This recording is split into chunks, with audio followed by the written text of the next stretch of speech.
तो महाराज शौनक जी महाराज कहते हैं कि महाराज सूत जी महाराज ये बताइए कि इस कथा श्रवण करने का अधिकारी कौन कौन है।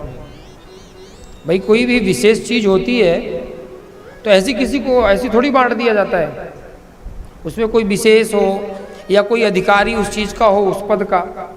तो कहते हैं कि 2 व्यक्ति ऐसे हैं जो इस कथा का रसपान कर सकते हैं। क्यों? क्योंकि हर व्यक्ति के जीवन में हमारे अंदर ऐसे बहुत सारे मात्सर्य होते हैं जो हमें कथा रसपान करते तो हैं लेकिन उसका मनन नहीं करने देते। निर्मत्सराणाम सताम, हमारे अंदर क्या है? निर्मत्सर। कौन कथा सुन सकता है? जो निर्मत्सर होगा। आपने देखा होगा 2 प्रकार के मच्छर, पर एक प्रकार का दिखाई देता है, एक प्रकार का दिखाई नहीं देता है। पर ये बाहर वाले मच्छर से तो मच्छरदानी लगा के बचा जा सकता है, लेकिन अगर वह कहीं मच्छर आपके अंदर प्रवेश कर गया और आपके अंदर का मच्छर जागृत हो गया, जग गया, तो वो आपको भागवत कथा सुनने का अधिकारी नहीं बना सकता। निर्मत्सराणाम सताम निर्गताम मत्सरा एभ्या ते निर्मत्सरा। मात्सर कौन कौन से होते हैं? किसी को बढ़ते हुए देखना और उससे जलन करना, ईर्ष्या करना, ये अंदर का मात्सर है। किसी के बारे में बुरा सोचना,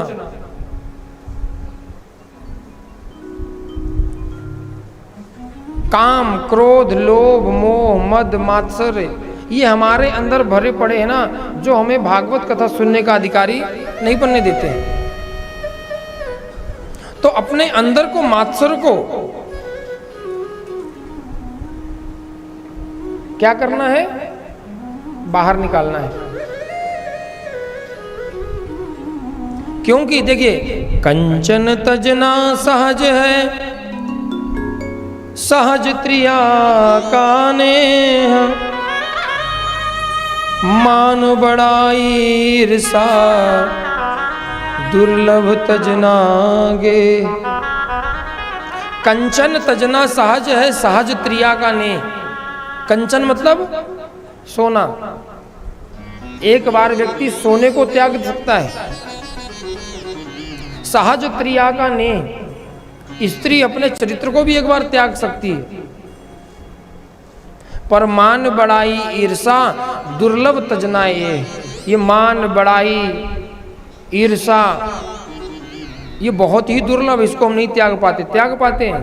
हमें हमेशा पद की चाह होती है, नहीं होती है? हम रिश्तेदार के घर में जाए तो हमें पूछें, क्या करें?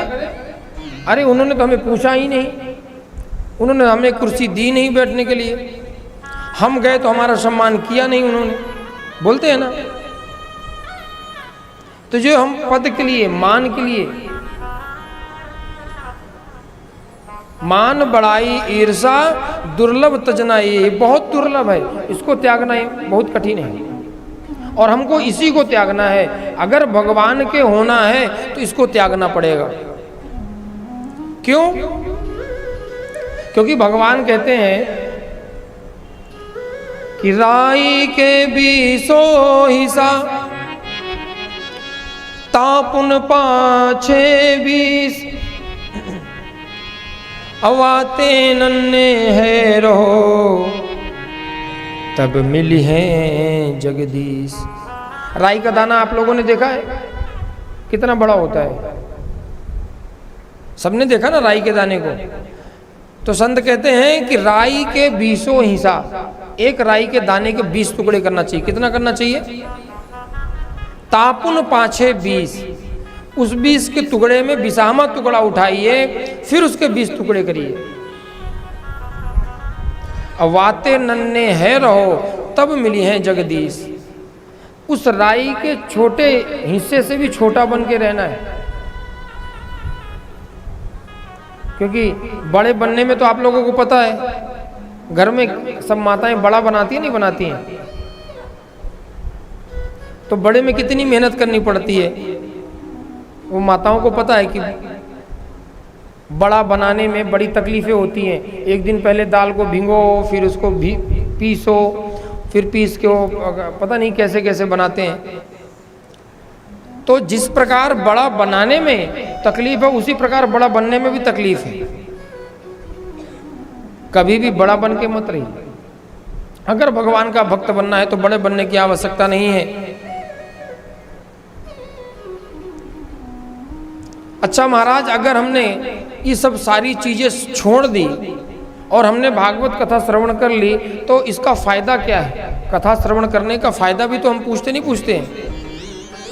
तो कहते हैं वेद्यम वास्तव वस्तु शिवदम तापत्रयोन्मूलनम।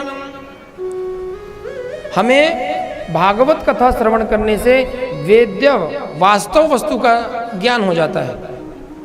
किस वस्तु का? वास्तव वस्तु क्या है? जीव, जगत और माया। जीव क्या है, जगत क्या है और माया क्या है, हमें इसका ज्ञान हो जाता है। और जब आपको इसका वेद्यम वास्तव मत्र वस्तु शिवदम, जब आपको वास्तव वस्तु का ज्ञान हो जाएगा तो आपका शिवदम, शिवदम मतलब कल्याण हो जाएगा।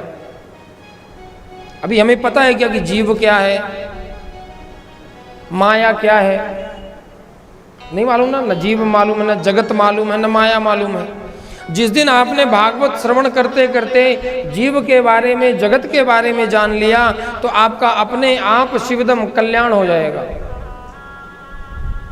तापत्रयोन्मूलनम, तीनों तापों से परे आप हो जाएंगे। दैहिक, दैविक, भौतिक ताप, ये तीन ताप होते हैं। तीनों तापों से परे हो जाएंगे। जब आप तीनों तापों से परे हो जाएंगे तब भगवान आपके अंदर सद्यो हृदय अवरुद्धते, आपको बुलाना नहीं पड़ेगा भगवान को।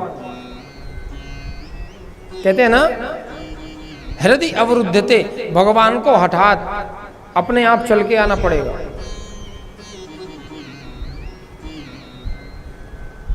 सद्यो हृदय अवरुद्धते।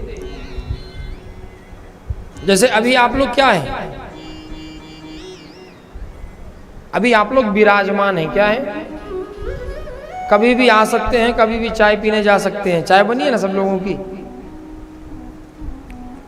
तो ये विराजमान की स्थिति है। अपने मन से आए, अपने मन से गए। और अवरुद्ध का मतलब क्या हो गया? हठात आपको बैठा दिया गया। अब कथा का हॉल का गेट बंद कर दिया गया है। कथा पूर्ण होने के बाद ही आप उठोगे, उससे पहले नहीं।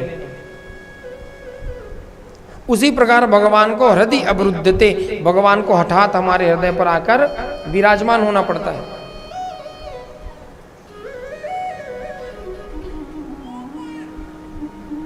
विराजमान और अवरुद्ध का मतलब तो पता चल गया ना कि विराजमान की मतलब यह है कि अपनी मर्जी, कभी भी आए कथा सुनने, कभी भी सुन के चले गए।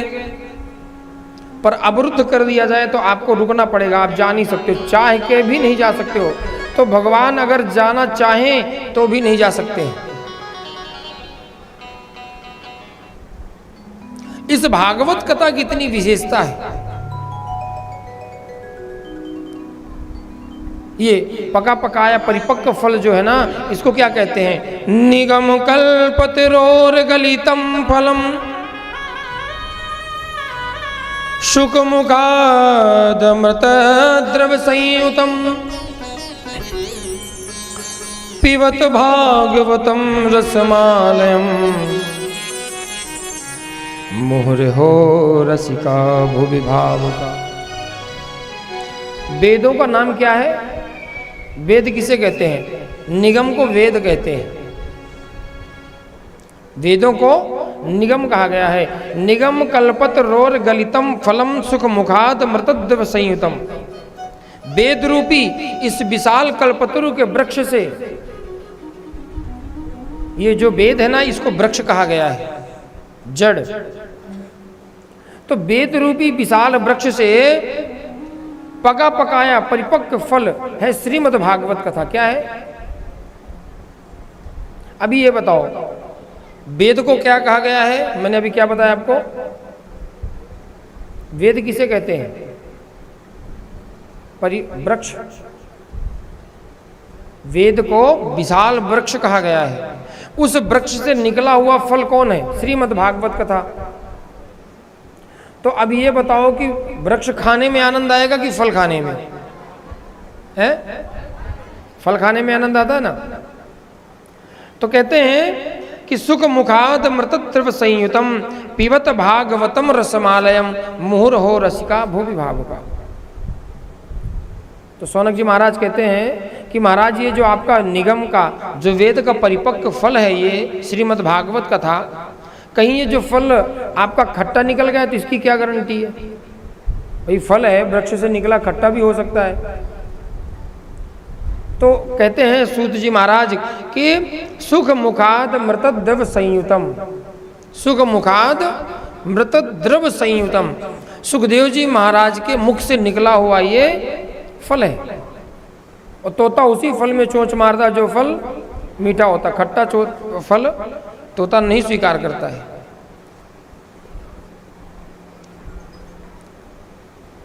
तो समझ में आ गया भागवत क्या है? ज़्यादा तो नहीं बताया हूँ, थोड़ा सा बताया हूँ कि वेद जो 4 वेद होते हैं ना, 4 वेद एक वृक्ष के समान माने गए। जितने भी शास्त्र और पुराण हैं वो शाखाएं हो गई, उन सब का निचोड़, उन सब का तत्व एक श्रीमद् भागवत कथा का, श्रीमद् भागवत कथा फल बनाया गया। तो न पत्ते खाने में आनंद आता है, न डाली खाने में, न जड़ खाने में आता है आनंद। आम के पत्ते खाओ और आम का स्वाद ले सकते हो? नहीं ले सकते हो। आम का फल पान करने में ही आपका फल का स्वाद मिलेगा आपको।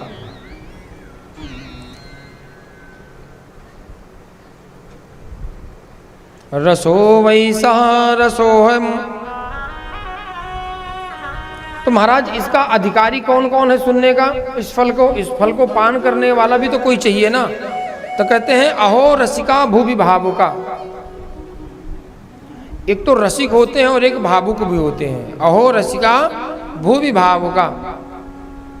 एक तो आम के फल को खाने के बड़े भावुक होते हैं, सीजन आया नहीं कि उनके घर में नित्य आम आना प्रारंभ, वो रसिक हो गए, उनको आम चाहिए। और एक भावना के साथ उसको फल को स्वीकार करते हैं। अगर कहीं मिल रहा हो चले गए, नहीं हम तो उसको स्वीकार करेंगे, कोई दे और हम उसको अवश्य स्वीकार करेंगे। तो जो 2 व्यक्ति ही कथा सुन सकते हैं, कौन? अहो रसिका, रसिका और भावुक। क्योंकि अगर किसी को प्यास नहीं लगी है, ठीक है ना, और आप एक सुंदर घड़े में जल भर के विराजमान हो जाओ और भैया जी आओ जल पी लो, बहुत अच्छा शीतल जल है, ठंडा जल है, वो आएंगे जरूर लेकिन 100 सवाल करेंगे।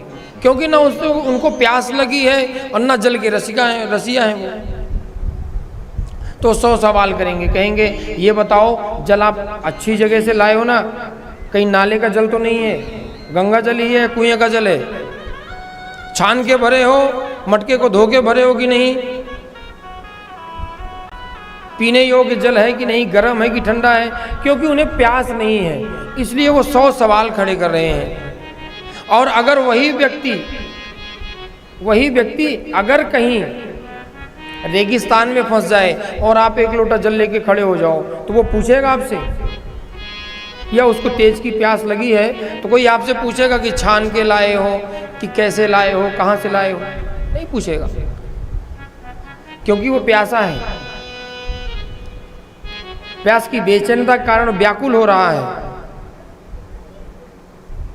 या तो रसिया ही भागवत कथा का रसपान कर सकते हैं, या बेचैन लोग जिनको कहीं भी सुनने को मिले, बस मिल जाए, और अन्य किसी को नहीं बुलाया। क्योंकि अगर कोई और आएगा, बिना प्यास का व्यक्ति आएगा जिसको प्यास नहीं है, तो वो 100 बार 100 कमेंट करेंगे, ऐसा क्यों नहीं किया, ये क्यों नहीं किया।